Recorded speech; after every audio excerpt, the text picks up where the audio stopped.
नमस्कार, मैं हूं आपके साथ अली मतर जोहार। झारखंड की शुरुआत बड़ी खबर से करेंगे और बड़ी खबर इस वक्त धनबाद से आ रही है, जहां जज उत्तम आनंद मौत मामले में बड़ा खुलासा हुआ है।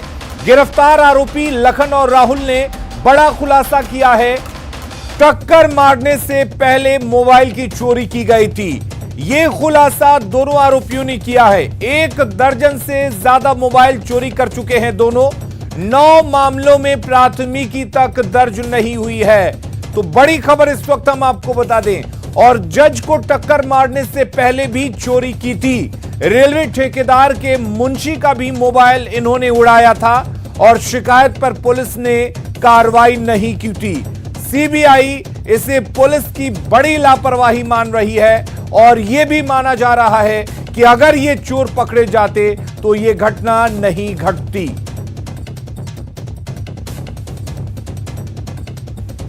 तो गिरफ्तार आरोपियों ने बड़ा खुलासा किया है और खुलासा ये कि टक्कर मारने से पहले दोनों ने मोबाइल चोरी की थी।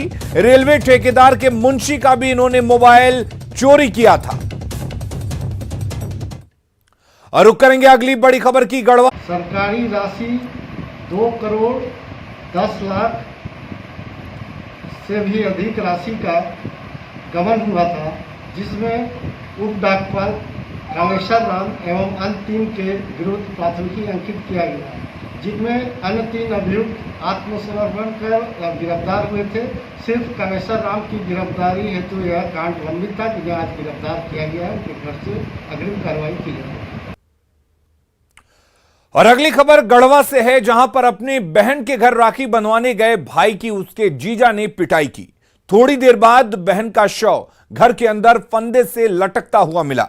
मृतक युवती के पिता का आरोप है कि दहेज के लिए लड़की की हत्या है कि वहां पर 100 लेटाया हुआ था। 100 पर से पूरा गहना हटा हुआ था, केवल बिछिया भर था। जैसे नाक का, कान का, गला का, पैर का पायल वगैरह सब भी गायब था। और नाक पर निशान था, हाथ पर निशान था, गला पर चापने का निशान था। रक्षाबंधन के दिन ही हुई दिल दहलाने वाली ये घटना गढ़वा के धुरकी थाना क्षेत्र की है। निक्की का भाई राजा अपनी बहन के ससुराल भंडार गांव राखी बंधवाने आया था। पहले तो जीजा ने उसे अपनी बहन से मिलने नहीं दिया और जब विरोध किया तो दौड़ा दौड़ा कर पीटा। राजा ने तो किसी तरह गांव से भागकर अपनी जान बचा ली, पर थोड़ी देर के बाद निक्की का शव उसके ससुराल में फंदे से लटकता मिला। निक्की के पिता का आरोप है कि दामाद और उसके घर वालों ने मिलकर दहेज के लिए उसकी बेटी की हत्या कर दी। दान दहेज के कारण लड़की को जान मार दिए। लड़का मारा है कि सास ससुर मारे हैं, कौन मारे हैं कोई पता? हाँ, हम लोग नहीं जान रहे हैं अभी। हाँ, लेकिन इसको फैसला होना चाहिए। दान दहेज के कारण लड़की को सताए हैं। जिस दिन से शादी हुआ है उस दिन से दान दहेज इतना दिया है कि मत कहिए। सब चीज जो घाटा है उसको दिए हैं इन लोग कि हमारी बेटी सुख से रहे, कैसे बढ़िया से रहे। रक्षाबंधन के दिन एक भाई की पिटाई और बहन की मौत की खबर ने इलाके में सनसनी फैला दी। भंडार गांव में निक्की के मायके वाले तो आए ही, आसपास के लोगों की भीड़ भी जुट गई। सूचना मिलने पर पुलिस भी मौके पर पहुंची और पोस्टमार्टम कराकर शव ससुराल वालों को सौंप दी। निक्की के पिता के आवेदन पर पुलिस ने पूरे मामले की जांच शुरू कर दी है। ये दहेज के 5 लाख की मांग कर रहे थे। कुछ पैसा ये लोग दिए भी थे बीच में, और बाकी पैसा नहीं मिला। तो ये मृतक के पिता का आरोप है कि पैसा क्यों लेकर इसकी हत्या की गई है। प्राथमिकी दर्ज कर ली गई है और अनुसंधान जारी है। इसमें अभी तक फैमिली में किसी का दहेज मांग नहीं हुआ है। न 1 रुपया हम लोग दिए हैं। जितना शादी का भी खर्चा हुआ है तो हम अपने घर से लगा के शादी किए हैं। और इसके अलावा जो भी हमारे घर में है, जो फैमिली बना रहे थे, फैमिली लोग यहाँ घर में रख रहे थे, इसके फैमिली घर में नहीं रहती। बोल रही थी कि हमें खाना बनाना नहीं आता है। निक्की के ससुर और देवर चाहे लाख सफाई दें, लेकिन निक्की की मौत के बाद उसके पति का फरार हो जाना हत्या के संदेह को और ज्यादा गहरा देता है। वैसे चाहे ये हत्या का मामला हो या आत्महत्या का, राखी के दिन एक बहन की मौत ने सबको झकझोर कर रख दिया है। न्यूज़ 18 के लिए गढ़वा से चंदन कुमार कश्यप की रिपोर्ट। रक्षाबंधन के मौके पर जहां एक तरफ लोग खुशी मना रहे थे, उसी वक्त पलामू में 6 बहनों के बीच राखी के पैसों को लेकर विवाद हो रहा था। विवाद इतना बढ़ा कि 6 में से एक बहन ने तो कीटनाशक खाकर जान देने की कोशिश की।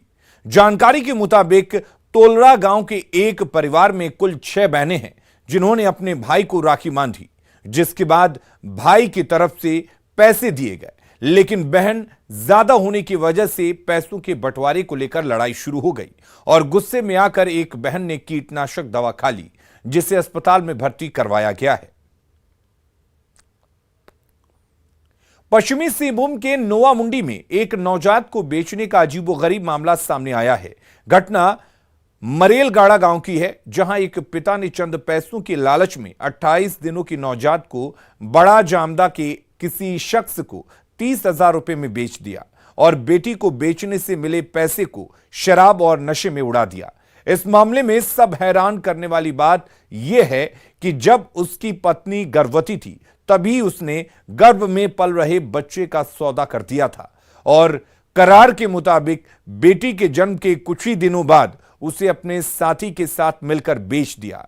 घटना की सूचना के बाद ग्रामीणों ने आरोपी पिता बुधराम चतोम्बा, जो पेशे से एक ड्राइवर है, उसकी तलाश शुरू कर दी तो पता चला कि वो फरार हो गया है। ग्रामीणों ने जब बच्ची की मां से पूछताछ की तो पूरे मामले का खुलासा हुआ, जिसको लेकर उन लोगों को पकड़ा दिया था कि 4 बच्चों की परवरिश उसके लिए मुश्किल थी। फिलहाल इस मामले में पुलिस ने आरोपी को गिरफ्तार कर लिया है। पता नहीं, छोटा वाला चाची को या खोजने गया। अच्छा, छोटा चाची को खोजने गया। क्या हुआ था, कुछ पता है तुमको इस बारे में? नहीं पता है। और पिताजी? हाँ? पिताजी पिताजी कल ले गया। क्या कारण से ले गए, कुछ पता है जेल में? नहीं पता। जब बच्चे पेट में थे उसी टाइम में उसके माता पिता ने उसको पहले से ही पैसा ले चुके थे, फिर बाद में वो लोग 30,000 में वो बच्चे को बेच दिए थे और अभी पुलिस उसकी जानकारी के लिए वो खोजबीन कर रहे हैं। अभी तक मिले नहीं है, लेकिन उसके पिताजी, जो बच्चे के पिताजी है, उसको जेल में डाला गया है। अगली खबर पाकुड़ से है, जहां फर्जी एसीबी बनकर पैसे ठगने का मामला सामने आया है। पीड़ित के मुताबिक आरोपी ने फर्जी एसीबी बनकर व्हाट्सएप के जरिए 1 करोड़ रंगदारी की मांग की थी, साथ ही सीबीआई के नाम की धमकी भी दी थी, जिसके बाद पुलिस ने शिकायत पर कार्रवाई करते हुए आरोपी को गिरफ्तार कर लिया है।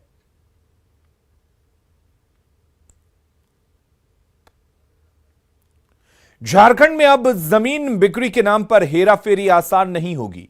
भू राजस्व विभाग ने इसको लेकर नई तैयारी शुरू कर दी है। अब जमीन की खरीद बिक्री होने के साथ ही खरीदार के नाम से नक्शा बन जाएगा। इसके लिए विभाग national institute of smart governance का सहयोग लेने जा रही है।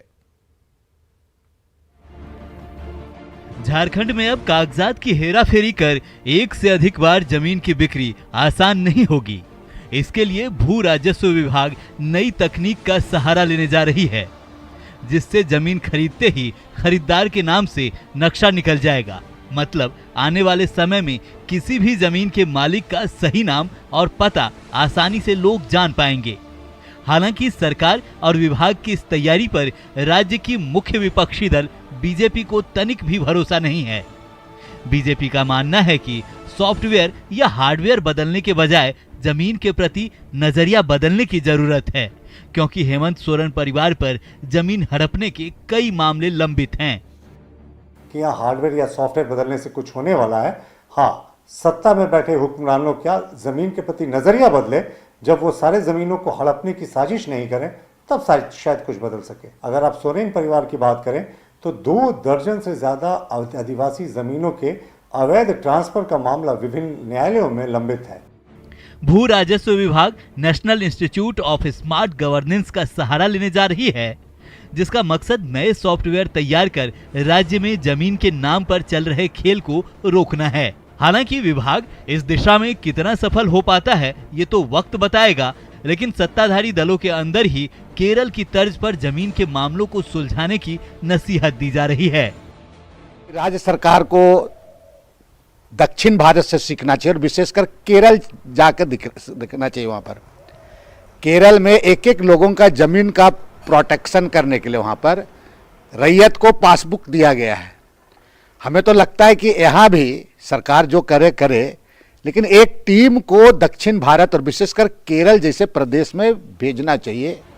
झारखंड में जहां जमीन की खरीद बिक्री का खेल बड़ा उद्योग बन गया है और एक ही जमीन को एक से अधिक व्यक्ति को बेचना आम बात है, जमीन के इस खेल में जमीन कारोबारियों की हत्या का मामला भी चौंकाने वाला रहा है। ऐसे में भू राजस्व विभाग की इस नई तकनीक का इंतजार सभी को रहेगा, ताकि आने वाले दिनों में झारखंड में जमीन की खरीद बिक्री में होने वाला झंझट खत्म हो जाए। अविनाश कुमार, न्यूज़ 18 रांची। देवघर एम्स का उद्घाटन कल यानी 24 अगस्त को वर्चुअल तरीके से किया जाएगा। केंद्रीय स्वास्थ्य मंत्री मनसुख मंडाविया इसका ऑनलाइन उद्घाटन करेंगे, जिसमें सीएम हेमंत सोरेन और गोड्डा सांसद निशिकांत दुबे के साथ कई गणमान्य लोग भी शामिल होंगे। एम्स ओपीडी बिल्डिंग पूरी तरह से बनकर तैयार हो गई है, जिसमें बेहतर इलाज की हर सुविधा मौजूद रहेगी। तैयारियों का जायजा लिया देवघर संवाददाता मनीष दुबे ने। झारखंड वासी के लिए वो ऐतिहासिक पल जिसका इंतजार पूरे झारखंड वासी समेत देवघर वासी भी कर रहे थे। हम बात कर रहे हैं देवघर एम्स ओपीडी के उद्घाटन की। देवघर एम्स ओपीडी का उद्घाटन कल यानी 24 अगस्त को सुनिश्चित किया गया है। इस वक्त हम खड़े हैं देवघर एम्स ओपीडी के समीप। आप देखिए कि सबसे पहले आयुष ब्लॉक जो बनाया गया है उसमें ओपीडी की सुविधा है, एमआरआई की सुविधा है और सीटी स्कैन, अल्ट्रासाउंड, इसके साथ साथ ईसीजी और मेमोग्राफी का भी व्यवस्था है। आप बिल्डिंग देखिए कि बिल्डिंग पूरी तरह से बनकर तैयार है और कल उद्घाटन को भी तैयार है। यहाँ तैयारियां भी जोर शोर से चल रही है। हम आपको तैयारियां भी दिखाते हैं कि किस तरह से तैयारी युद्ध स्तर पर की जा रही है, ताकि कल वर्चुअली इसका उद्घाटन हो सके और जनता के लिए ये कल से शुरुआत हो जाएगा, जिसमें लोग यहाँ पे ओपीडी, एमआरआई और 16 डॉक्टरों के विशेषज्ञ डॉक्टरों के चैम्बर भी बनाया गया है, ताकि यहाँ पे लोग जो है आके अपना इलाज करा सके। तैयारियां देखिए कि युद्ध स्तर पर यहाँ पे तैयारी भी चल रही है, ताकि कल वर्चुअली जो इसका उद्घाटन होना है वो होना है और उसके बाद इसमें मंत्री शरीक रहेंगे, केंद्रीय स्वास्थ्य मंत्री भी शरीक करेंगे, लेकिन वो वर्चुअली यहाँ पे पूरी तरह से तैयार हो चुका है। आयुष ब्लॉक में इस वक्त हैं और आयुष ब्लॉक में देखिए कि तैयारी, कल के उद्घाटन की तैयारी जो है वो चल रही है और कल इसका वर्चुअली उद्घाटन किया जाएगा। आप देख सकते हैं कि किस तरह से यहाँ पे तैयारियाँ युद्ध स्तर पर चल रही है, ताकि जो पिछली बार टल गया था उसे पूरा कर लिया जाए जल्द से जल्द और कल इसका उद्घाटन भी कर लिया जाएगा, ताकि लोगों को, यहाँ के जनता को, पूरे झारखंड वासी को एक सौगात मिल सके। मनीष दुबे, न्यूज़ 18 देवघर। और अब देखते हैं झारखंड